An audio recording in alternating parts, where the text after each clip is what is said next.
Okay, my review of season 5 of Stranger Things, baby.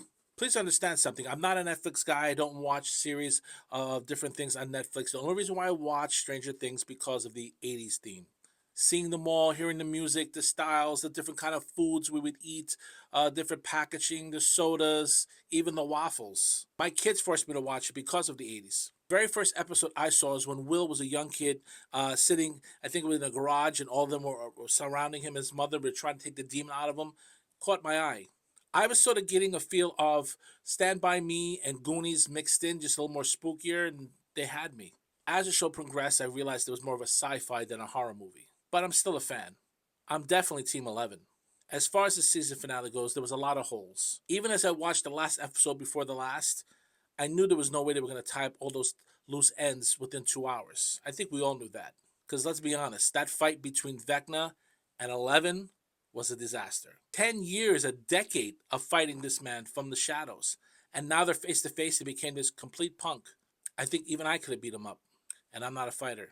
Very underwhelming. And of course, there's the whole Black Hand, which to us, Generation X, was Sarah Connors. Dr. K completely disappeared off the face of the earth. They never explain what happened to Dr. K.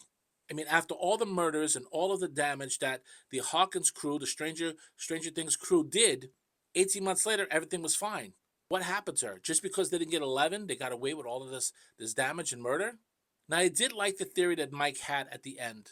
That the sister, who we all didn't like, if you watch my last video, I did not like the sister, I did not trust her, and I'd like to give her a public apology because she stood by her word. I honestly thought that she was going to push 11 at the last moment and she was going to survive. But that wasn't the case. It did make sense that when those big horns were on, usually 11 would fall down in pain. But over here, she was standing up. She didn't have any blood in her nose. She had no tattoos. So it made sense that Callie, I think her name was, kind of put that vision of her, sort of a hologram of her. And this way she can get away. I am an emotional person, but for some reason, I did not cry at the end of the show. Even though I read behind the scenes that everyone sitting at the table at the end playing D&D, those were actual tears. They wasn't in the script. And even after they killed Vecna, that 40 minutes at the end was a nightmare. All of them having drinks on the roof, that 30 minutes, whatever it might have been, was way too long. Hopper talking to Mike in the park was way too long.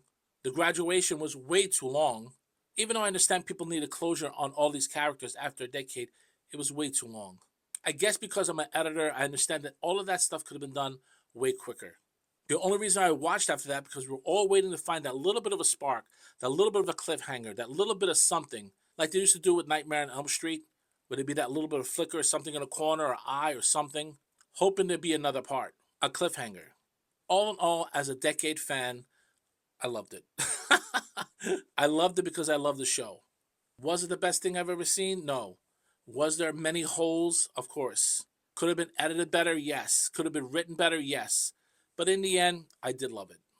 Do I want to watch it again? Probably not. The Duffer Brothers did confirm that they're doing a Nancy Wheeler spinoff. New characters, new location, but they said it's definitely going to have a Stranger Things type of show.